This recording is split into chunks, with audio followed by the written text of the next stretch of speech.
ಘಟನೆ ಆಗಬಾರ್ದು. ನಮ್ಗೆ ಯಾರು ಬೆಟ್ಟ ಮಾಡಿ ತೋರಿಸಬಾರ್ದು. ನಾವು ಏನೇ ಇದ್ರು ಕೆಲಸ ಮಾಡೋದು ಎದರಿಂದ ಎದುರು ಮಾತ್ರ. ಎದೆ ಕೊಟ್ಟು ಕೆಲಸ ಮಾಡೋರು ಯಾರು? ಬೆನ್ನಿಗೆ ಚೂರಿ ಹಾಕುವವರು ನಾವಲ್ಲ. ಹಾಗಾಗಿ ನಾವೆಲ್ಲರೂ ಸುಮ್ಮನೆ ಮನೆಗೆ ಹೋಗ್ಬೇಕು. ಈಗ ಹೋಗ್ತೀವ ಇಲ್ಲ? ಗ್ಯಾರಂಟಿ ಅಲ್ಲ?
ಇಲಾಖೆ ನಮ್ಮ ಶತ್ರುಗಳಲ್ಲ.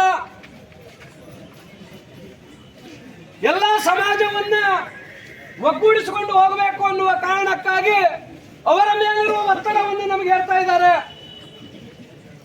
ಆದ್ರೆ ನಾವು ಅದನ್ನ ಮನಗಾಣಬೇಕು. ಜೊತೆಗೆ ಬೆಳಿಗ್ಗೆ 10:30 ತನಕ ನಾವು ಸಮಯವನ್ನು ಕೇಳಿದ್ದೇವೆ. ಪ್ರಮುಖರೆಲ್ಲ ಕುಳಿತುಕೊಂಡು ಆ ಬ್ಯಾನರಿನ ಬಗ್ಗೆ ವಿಚಾರವನ್ನ ಮಾಡ್ತೀವಿ. ಜೊತೆಗೆ ಈ ರಾಷ್ಟ್ರೀಯ ಹೋರಾಟದಲ್ಲಿ ಅದು 1857ರ ಪ್ರಥಮ ಸ್ವಾತಂತ್ರ್ಯ ನಂತರದವರು ಇರಬಹುದು ಅಥವಾ ಅದರ ಮೊದಲಿನವರು ಇರಬಹುದು, ಅವರೆಲ್ಲರನ್ನ ಇವತ್ತಿನ ಯುವ ಪೀಳಿಗೆಗೆ ಪರಿಚಯಿಸ್ತಕ್ಕಂಥದ್ದು ಗಣೇಶೋತ್ಸವ ಭಕ್ತರ ಕರ್ತವ್ಯ. ಬಾಲಗಂಗಾಧರ ತಿಲಕರ್ ಇರಬಹುದು, ವೀರ ಸಾವರ್ಕರ್ ಇರಬಹುದು, ಯುವಕರಿಗೆ ಕೊಟ್ಟಿರುವ ಕರೆಯೇ ಅದು. ಚಾಣಕ್ಯ ತನ್ನ ನೀತಿ ಕಥೆಯಲ್ಲಿ ಹೇಳಿರೋದು ಅದನ್ನೇ.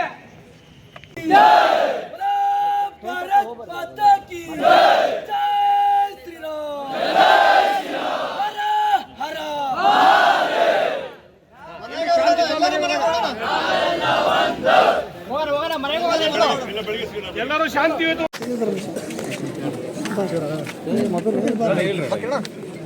ಬೆಳಿಗ್ಗೆ 10 ಗಂಟೆವರೆಗೂ ಟೈಮ್ ಕೊಟ್ಟಿದ್ದಾರೆ.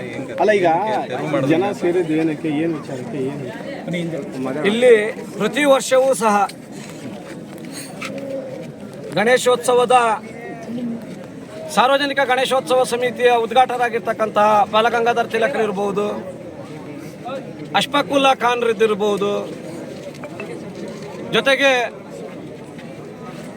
ಶಿವಾಜಿಯ ಈ ದೇಶದ ಧರ್ಮದ ರಕ್ಷಣೆಗಾಗಿ ತನ್ನ ಚಾಣಾಕ್ಷತನದಿಂದ ವಧೆಗೈದಿರ್ತಕ್ಕಂತಹ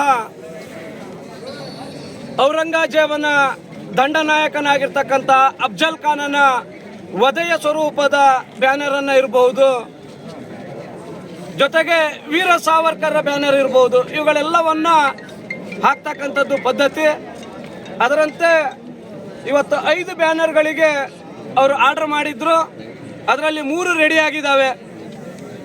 ವೀರ ಸಾವರ್ಕರ್ ಮತ್ತೆ ಅಫ್ಜಲ್ ಖಾನನ ವಧೆ ಹಾಗೂ ಉಗ್ರ ನರಸಿಂಹನ ವಧೆಯ 3 ಬ್ಯಾನರ್ ರೆಡಿಯಾಗಿದ್ದು ಅವರು ಹಾಕಿದ್ರು. ಇನ್ನು 2 ಅಂದರೆ ಬಾಲಗಂಗಾಧರ ತಿಲಕರು ಮತ್ತೆ ಈ ದೇಶದ ಕ್ರಾಂತಿಕಾರಿಗಳಿಗೆ ಹುರಿದುಂಬಿಸಿರ್ತಕ್ಕಂತಹ ಅಶ್ಫಾಕುಲ್ಲಾ ಖಾನನ ಬ್ಯಾನರು ಸಹ ರೆಡಿ ಆಗ್ತಾ ಇದೆ, ರೆಡಿ ಆಗಿದೆ. ಬ್ಯಾನರನ್ನು ಹೊಡೆಯೋದಕ್ಕೆ ಮಳೆಯ ಆರ್ಭಟ ಇರೋದ್ರಿಂದ ಆಗಲಿಲ್ಲ, ಅವೆರಡನ್ನು ಹಾಕೋದು ಲೇಟ್ ಆಯಿತು. ಆದರೆ ಇಲಾಖೆಗೆ ಇನ್ಯಾವುದೋ ಕಿಡಿಗೇಡಿಗಳು ನಮ್ಮ ಧಾರ್ಮಿಕ ಭಾವನೆಗೆ ಧಕ್ಕೆ ಬಂದಿದೆ ಅಂತೇಳಿ ಫೋಟೋವನ್ನು ಕಳಿಸಿದ್ರು ಅಂತೇಳಿ ಅದನ್ನು ಬಿಚ್ಚಬೇಕು ಅಂತೇಳಿ ಬಂದರು. ಆದರೆ ಬಾಂಬೆಯ ಹೈಕೋರ್ಟ್ ನೇರವಾಗಿ ಹೇಳಿದೆ, ಶಿವಾಜಿ ಅಫ್ಜಲ್ ಖಾನನ ವಧೆಯನ್ನು ಮಾಡಿರೋದು ಸತ್ಯ ಮತ್ತು ಈ ದೇಶದ ನೈಜ ಇತಿಹಾಸವನ್ನು ಯುವಕರಿಗೆ ತಿಳಿಸಬೇಕಾಗಿರ್ತಕ್ಕಂಥದ್ದು ಈ ದೇಶದ ಪ್ರತಿಯೊಬ್ಬ ನಾಗರಿಕನ ಕರ್ತವ್ಯ. ಸ್ವಾತಂತ್ರ್ಯ ಹೋರಾಟದಲ್ಲಿಯೂ ನಾವು ನೋಡಿದರೆ ಮಂದಗಾಮಿಗಳು ಮತ್ತು ತೀವ್ರಗಾಮಿಗಳು ಅಂತೇಳಿ ಎರಡು ವಿಧದಲ್ಲಿ ನೋಡ್ತೀವಿ. ಗಾಂಧಿ ಮತ್ತು ಸಂಗಡಿಗರು ಮಂದಗಾಮಿಗಳಾಗಿದ್ದರೆ ಕ್ರಾಂತಿಕಾರಿಗಳೇನಿದ್ರು ಭಗತ್ ಸಿಂಗ್ ಇರ್ಬೋದು, ರಾಜ್ಗುರು ಇರ್ಬೋದು, ಸುಖದೇವ್ ಇರ್ಬೋದು, ತ್ಯಾಂತೆ ಟೋಪಿ ಇರ್ಬೋದು, ವೀರ ಸಾವರ್ಕರ್ ಇರ್ಬೋದು, ಅಶ್ಫಾಕುಲ್ಲಾ ಖಾನ್ ಇರ್ಬೋದು, ಬಿಸ್ಮಿಲ್ಲಾ ಖಾನ್ಗಳಿರ್ಬೋದು, ಇವರೆಲ್ಲರೂ ತೀವ್ರಗಾಮಿಗಳಾಗಿದ್ದರು. ಹಾಗೆಯೇ ಇವತ್ತು ಸಹ ಗಣೇಶೋತ್ಸವವನ್ನು ಈ ದೇಶದ ಪ್ರಧಾನಮಂತ್ರಿಯೇ ಹೇಳಿದರು,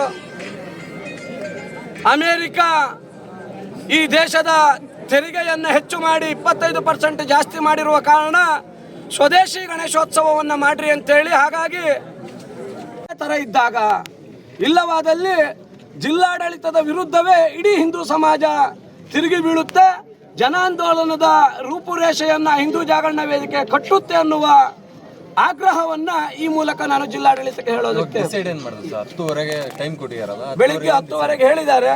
ನಾವು ಬೆಳಿಗ್ಗೆ ಹಿಂದೂ ಸಂಘಟನೆಯ ಒಕ್ಕೂಟದವರೆಲ್ಲರೂ ಸೇರಿಕೊಂಡು ಬೆಳಿಗ್ಗೆ 10:00ವರೆಗೆ ಏನು ಮಾಡಬೇಕು ಹಾಗೂ ನಮ್ಮ ಆಗ್ರಹ ಏನಿದೆ ಅದನ್ನ ಇಲಾಖೆಗೆ ವಿಷಯ ಮುಟ್ಟಿಸೋರಿದ್ದೀವಿ. ಸಭೆ ಸೇರ್ತೀರಾ? ಸಭೆ ಸೇರ್ತೀವಿ.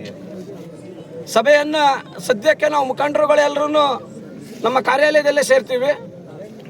ಆಮೇಲೆ ಅದರ ಪರಿಣಾಮವಾಗಿ ಏನು